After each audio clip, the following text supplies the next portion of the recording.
Dans la forêt vierge. Texte de Judy Allen. Illustration de John Butler. Le plus sage et le plus vieux des anciens de la tribu, le chaman en personne, ouvrait la marche. Carrick le suivait. Ce n'était plus un enfant, mais pas encore un homme. Il savait qu'il devait d'abord réussir une épreuve avant d'être considéré comme un homme et autorisé à porter les peintures de la tribu au cours des cérémonies. Cette épreuve était une tradition, mais c'était aussi un secret. Quelle était-elle? Il n'en savait encore rien. Le chaman s'arrêta dans une clairière entourée de fougères et s'assit sur une énorme racine. « Tu dois partir seul, dit-il à Carrick, et marcher dans la forêt pendant 3 jours et 3 nuits. Tu devras trouver la chose la plus belle et la plus précieuse, et tu la rapporteras. Je t'attendrai ici. Si tu réussis, je peindrai ton visage et nous retournerons triomphalement au village. Va maintenant. » Carrick avait toujours vécu à l'orée de la forêt. Il savait se procurer de l'eau pure dans les tiges creuses des lianes, il connaissait les fruits et les larves comestibles et savait construire un abri pour la nuit. Mais il ne connaissait pas cette chose qu'il devait trouver. Alors qu'il marchait silencieusement entre les arbres, il aperçut un oiseau au plumage éclatant. Pendant un instant, il pensa que c'était la plus belle chose de la forêt. Mais il vit un second oiseau, encore plus magnifique, puis un troisième, tout aussi beau. S'il choisissait un oiseau, il ne serait jamais sûr que ce soit le plus beau. L'oiseau n'était pas la réponse. Beaucoup plus tard, il découvrit une petite hutte dans une clairière. On avait abattu et brûlé les arbres pour cultiver. Les habitants de l'endroit étaient bienveillants. Ils écoutèrent Carrick qui leur exposa sa mission. « La nourriture est la chose la plus précieuse, » dit la femme lorsqu'il eut fini. Elle cueillit un épi de maïs et le lui donna. « Prends-le, » dit-elle. Carrick la remercia, mais secoua la tête en signe de refus. Dans son village, il y avait aussi de la nourriture qui provenait de la forêt. Noix et fruits, miel dérobé aux abeilles sauvages, gibier rapporté par les chasseurs. La nourriture n'était pas la réponse. Le lendemain, Carrick découvrit un vieil arbre dont la chute avait créé une ouverture dans la forêt. En levant les yeux, il aperçut une orchidée délicate qui poussait sur une branche élevée. Il décida de grimper à l'arbre.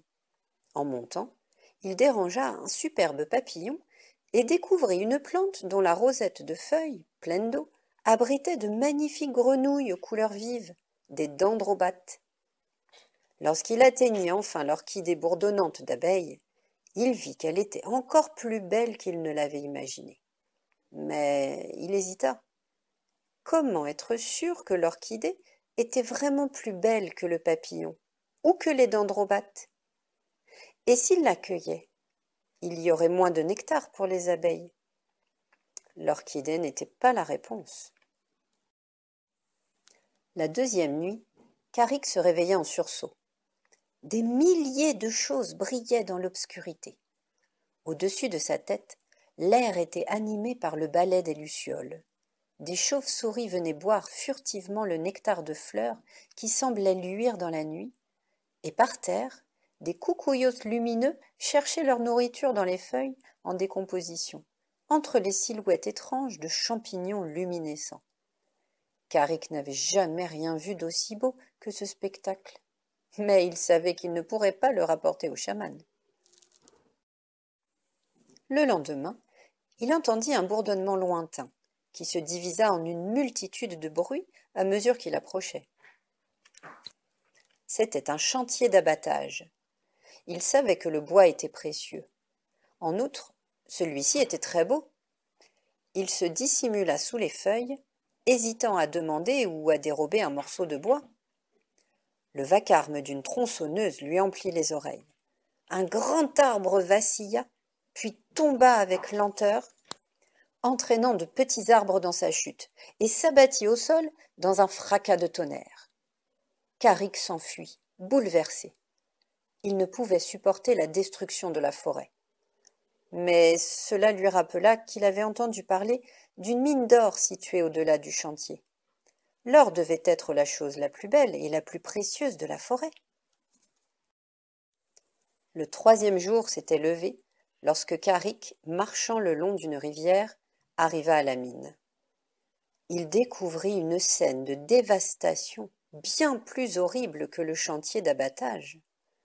Non seulement les arbres avaient été abattus, mais la terre elle-même avait été retournée, défoncée. Des poissons morts flottaient sur la rivière empoisonnée par la pollution de la mine. Carrick ne pouvait croire que la cause de tant d'horreur fût une chose belle et précieuse. Carrick était fatigué comme jamais il ne l'avait été. Mais il devait marcher encore s'il voulait être à la clairière pour le rendez-vous. Tout en marchant, il cueillait des plantes médicinales. Il savait quelles feuilles mâcher pour reprendre des forces et lesquelles placer sur sa peau pour apaiser les piqûres et les écorchures. Toutes ces plantes étaient précieuses et certaines étaient très belles. Carrick les considéra un instant, mais il était vain d'en choisir une car elles étaient toutes indispensables. Les plantes médicinales n'étaient pas la réponse. 3 jours et 3 nuits s'étaient écoulés et Carrick n'avait pas trouvé. À l'aube du 4e jour, il revint à la clairière, cherchant à dissimuler son désespoir. Aucun membre de la tribu n'avait échoué avant lui. Aussi, ignorait-il ce que serait sa punition? Il avait peur d'être chassé et de devoir vivre seul. Le chaman l'attendait. Une calebasse pleine de peinture était posée à côté de lui. Carrick s'approcha et s'efforça de maîtriser le tremblement de sa voix. « J'ai vu beaucoup de belles choses, dit-il, mais en rapporter une, c'était en laisser de plus belles. J'ai aussi trouvé des choses précieuses, mais les prendre causait tant de destruction que je n'ai pu m'y résoudre. J'aurais rapporté toute la forêt si j'avais pu, mais c'est impossible. J'ai échoué. » Le chaman se taisait, considérant le récipient où reposait un bâtonnet. Puis il leva celui-ci, se pencha, et se mit à peindre les signes de la tribu sur le front de Carrick. « Non !»